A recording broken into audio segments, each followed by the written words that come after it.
Okay, how do? Well, today I'd like to talk a bit about preparation for the inevitable. The inevitable being the collapse of this financial system that we've been under for quite some time. It cannot be denied. I mean, I'm not talking from a conspirational point of view. I'm talking purely from an economic point of view. But when this does come, there are going to be a number of people who are going to go under from a psychological and emotional point of view. They're not going to be able to accept what's going to happen to them because it's just going to devastate them completely. So it's about getting ready, getting prepared. And also for the ones that I'm preaching to who are already converted, I'll give you a few tools about how to deal with people who are asleep and who may well give you some arguments that you might struggle to sometimes deal with. The first one, and again it comes down to the money. It's the old money trick. Is it that you have to work to get by on this planet? I mean, absolute rubbish. Everything has been paid for and built, and the only thing that's really is people's work. It's got nothing to do with money at all. Yeah, money is basically a tool of debt slavery, which directs people's energy towards a pre-chosen agenda based upon the masters. So, well, I've worked hard all my life, and I've made loads of compromises, and it's all right for you, innit? It's all right for you. It's all right for them on benefits, it's all right for them. It's all right for them. Little old me, I've worked hard. I've got my pensions, I've got my savings. I deserve better.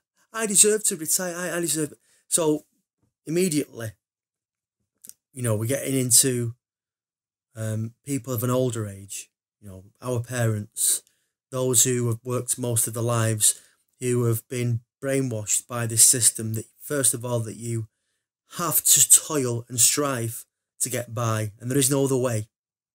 So that life is hard, accept it, get on with it, and then if you work hard and you put up with loads of shit, that at some point you can get out of it and just live a life of leisure. So immediately what you've got is you're programming people with a fixed destination. Yeah, it's programming.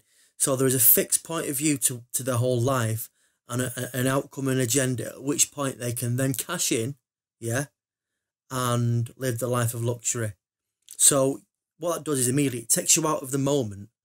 It makes you lead your life in a complete linear direction based upon economic objectives, which have got nothing to do with the fact that you contribute to society.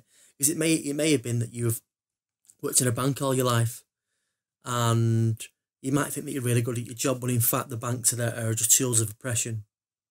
Simple. And at the same time, you've not contributed to society. You've bought into this system ideology that it's you've got to piss all over people to get by, and that you can offset all your personal responsibilities because you've got certain entitlements with your job and what have you, and that's the way society goes. And then at the end you can put your feet up, which again, at the end, you get to do fuck all and just roll around playing golf or whatever that you want to do. So at no point do you consider actually, if I was to take full responsibility for myself as a human being, and I was to do the necessary research and soul searching, you'd realise that, the system isn't worth, the steam off your piss. So the first thing I need to do really is to understand and get to the bottom of exactly why I'm here. And then once you do that, you can start to realise exactly what you can offer and contribute to society. Therefore, you don't really need to retire, because when you get on that path, every single day is magical and special. Obviously not every day, but more or less every day is fantastic because you're being led on this wonderful path. And once you get into something which in terms of Maslow's hierarchy of need, where you become more self-attuned and aware, then whatever you contribute, whatever role or job that you've got, is actually something which is of great joy. So there's no, and then, so therefore it's great. So take a step back. So again, we've got assessing your own life and human input from a economic, capitalistic, cronyistic perspective, which is wrong. You've got setting your life objective somewhere in the distant future, and then wanting to get out of the system because you know really it's shit, is wrong. And then you've got the fact that because you've done that and you see other people who may be on benefits or who are struggling, or migrants coming over to our country who are taking our benefits and jobs, what you're blaming them, again, you're leeching your own energy away from yourself towards other people through the divide and conquer trick, which basically, you know, is exactly what they want you to do. You know, exactly. So ultimately, if you live a life of bitterness and twistedness and unhappiness, at any point you can get out. You know, no doubt most people have got opportunities in this land compared to others to maybe access certain help, support networks, advice networks, basically go down the common law route, restructure your debts, get some insurance on your mortgage, whatever. There's so many different options available to you. So the problem is apathy, having no balls, just being scared and cowardly, and being too lazy actually to sort of like get into it, get into your own personal self-realisation and the fact of what's going on in the outside world. So once you do that, then obviously you're not filled with bitterness, jealousy or hate. Then you can start to tap into the universal consciousness. You can start then to realise that what is key at right this moment in time now is compassion. Some people call it the sacred feminine. Some people call it the Aquarian age, whatever you want to call it. Life is there and can be magical and it can be beautiful. We have a responsibility, yeah, but it doesn't necessarily mean that I can tell somebody else what they can and can't do. It's called self-determination. It's a human right. But even human rights, I don't even agree with them, because then you can start to say, well, my rights are more superior to yours. So basically, it's about tapping in, and from within comes basically a universal duty or offering. Like nature, everybody has some sort of gift, and it all fits in like a nice universal jigsaw. If you find yourself pointing your finger at other people, point at yourself.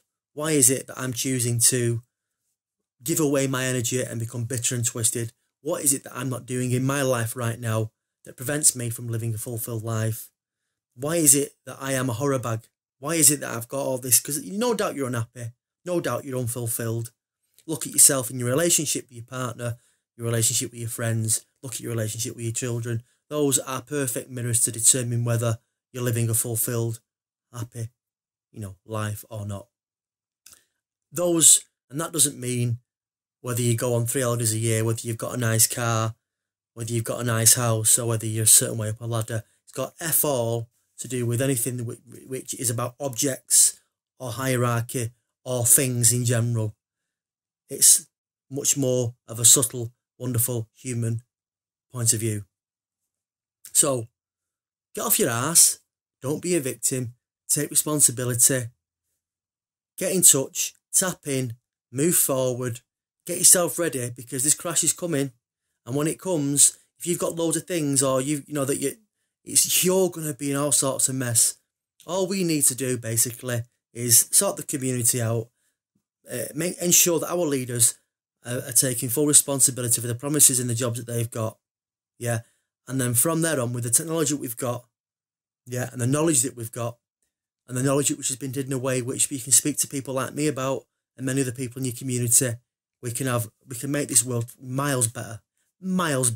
Yeah? Okay.